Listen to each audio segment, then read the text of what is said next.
Hello folks, Lindsey Huddleston with Sports Psychology Solutions back in the building at East Lansing High School for the East Lansing versus Waverly basketball game. It's halftime, and I don't know if I want to mention the score right now. We got to put it out there. Yeah, it's some work. 32-15 East Lansing over Waverly, and I have Waverly's great athletic director, Mr. Scott Casteele, here with us today, and have been a good friend over the years. We've enjoyed the sidelines together, whatnot. But you have gone out here and kind of made a splash in the coaching department with bringing in Rod Watts as your new head coach. Talk about that. Just real pleased that we had the opportunity to interview him. We'd heard in the community that he might be interested. And some of our community members said, "Oh, you got to hire him." And I said, "Love to interview him, but he's just got to apply." And the process came out, and then not an easy decision, certainly, because we had other good candidates as well. But we're super over the moon about Coach Watts, and he's great. He's a teacher. He's a mentor.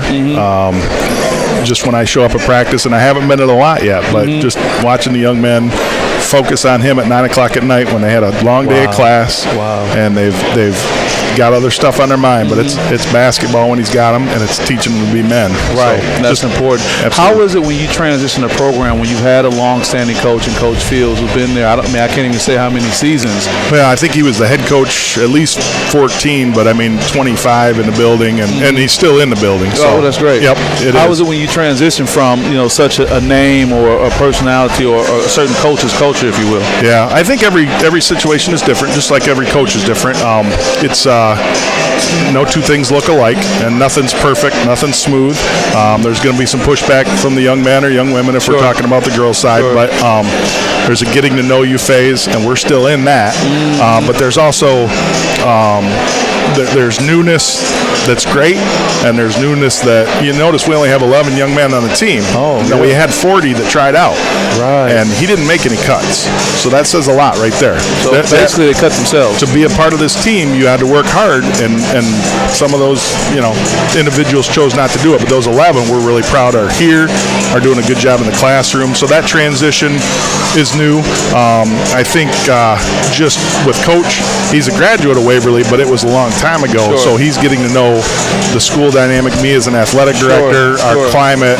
We haven't even done anything at home yet, so he doesn't even know our home gym. He's getting a taste of the CAAC blue on the road. So. Right, to see what that's like. It's a tough East Lansing team.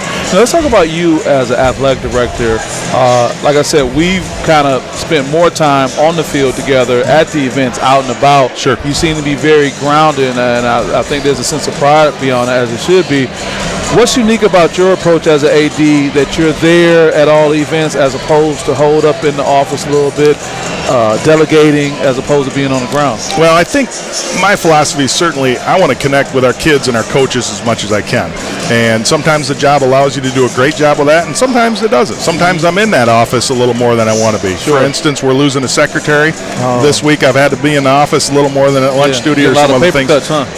A whole bunch of them, and a lot of phones and a lot of buzzers and letting people in the door, so a lot more administrative.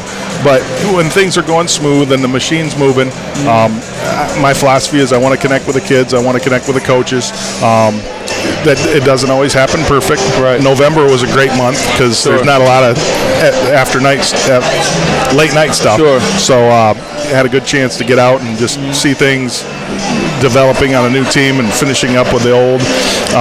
So I certainly love to be at all the events. A lot of people look at our jobs and they think, oh, the best part about that, it must be you just go to games. It's not that easy. I'm not saying I don't have a great job that I don't love. I love my job, but there's a lot more that does go into it. Getting there at 8:30, in the morning, a lot of times having administrative meetings with our staff in the school, having coaching meetings, having meetings with parents, having meetings with kids, and then stretching that into nights. So November was a good time where I could still work 8-hour days, but be home at 5 o'clock to have dinner with my daughter and do some of that. So it was a good recharge. But as far as working the job, I love it. It's year 5 for me here.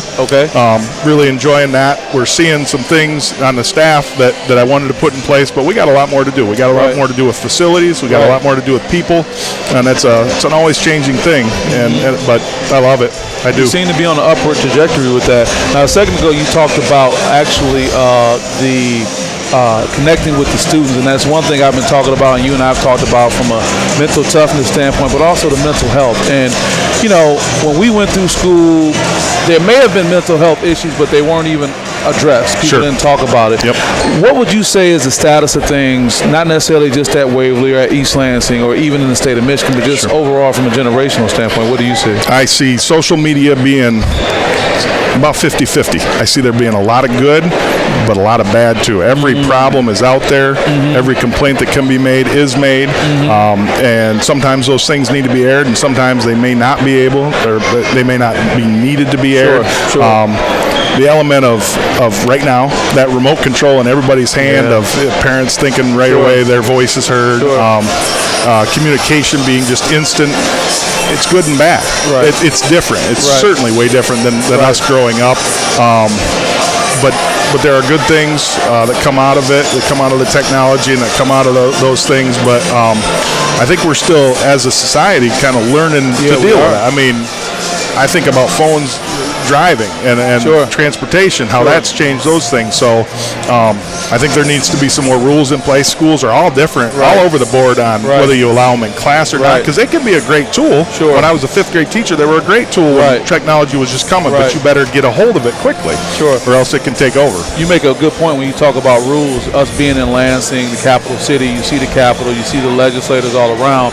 From an administrative standpoint, you think promulgating some rules may be a direction to go to try to get some standards across the board to help deal? You think that would be a decent way to look at it? And I think just like any good coach, you adjust with the times, and you it doesn't have to be hard and fast, but it better be something that your players agree with, your class agrees with, and something that you don't necessarily cold turkey. If they're used to being in there for 6 months with phones, and then all of a sudden you cut it off, that's not going to work.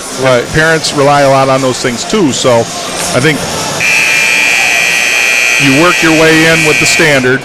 You don't necessarily just chop it off, but you know, with a lot of things, you gotta work towards the goal. Just like this basketball team on the floor, it's not all going to happen tonight. It's not all even going to happen in 10 games.